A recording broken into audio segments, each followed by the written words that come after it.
दुर्गा सप्तशती का पाठ कैसे करें। इस 22 सितंबर से शुरू हो रही है शारदीय नवरात्रि और नवरात्रि में दुर्गा सप्तशती का पाठ बहुत ही पावरफुल माना जाता है, क्योंकि ये एक ऐसा टाइम होता है जब माँ दुर्गा स्वयं पृथ्वी पर आती है और अपने भक्तों की सारी मनोकामनाएं पूर्ण करती है। और अगर आप इसे सही नियम से पढ़ें तो ऐसी कोई भी इच्छा नहीं है जिसे माँ पूर्ण नहीं करती।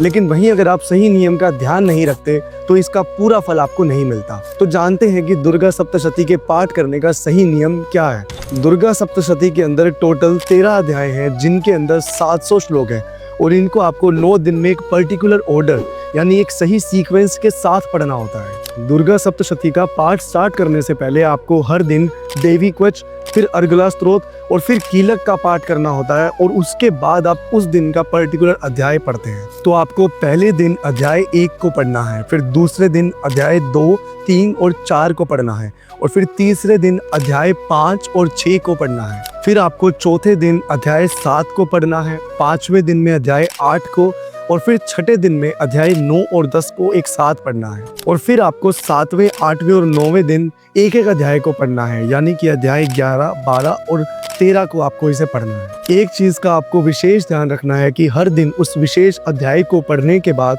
आपको कुंजिका स्तोत्र और क्षमा मंत्र का पाठ जरूर करना है। जब आप ऐसे सही विधि से दुर्गा सप्तशती का पाठ करते हैं तो माँ आपके जीवन से सभी समस्याओं को दूर करती है और आपके जीवन में सुख, शांति और समृद्धि देती है। तो शेयर कीजिए इस वीडियो को सभी जानने वालों के साथ, ताकि वो भी सही तरीका जान पाएं दुर्गा सप्तशती के पाठ का और माँ की पूरी कृपा प्राप्त कर पाएं।